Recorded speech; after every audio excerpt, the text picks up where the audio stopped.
Diego Lara, 1946–1990, was a Spanish painter and graphic designer. Lara was born in Madrid in 1946. He attended painting workshops during the 1960s, exhibiting in various group shows by young painters. He commenced a history course at university, in the Department of Philosophy and Letters, but left before completing it.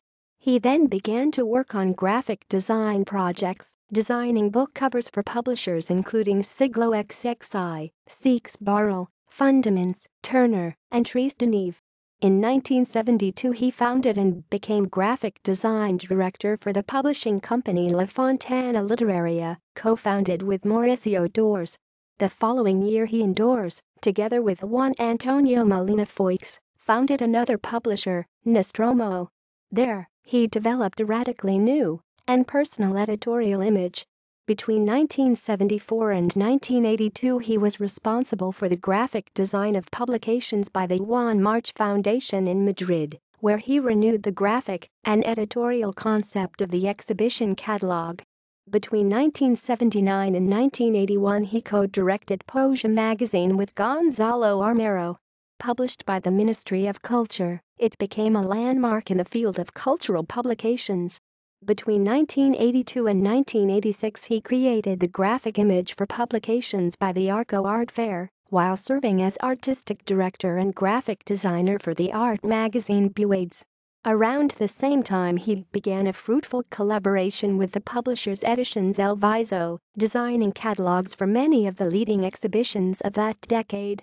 Other projects from that period include designing the graphic image and publications for the Spanish Pavilion at the International Fair in Brisbane, Australia, designing book collections for the publishers Editorial Cátedra and Editora Nacional, designing commercial frames, and designing painting catalogues, among other projects.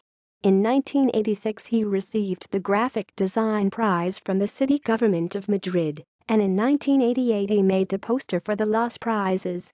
Besides his professional work as a graphic designer, Lara continued throughout his life to paint. Most of his work was kept privately, but he participated in a few group shows at Phoenicia Gallery, Almuniker, in 1979, in the Dibujos exhibition at Buades Gallery, Madrid, in 1984, and in Cotasero, Alicante, and Madrid, in 1985. Following his death in 1990 his work was the subject of an anthological exhibition, La Caixa, Madrid, 1990. It featured two exhibitions at Madrid's Buades Gallery in 1992, and in Torre de los Guzmanes, La Algaba, Seville in 1994.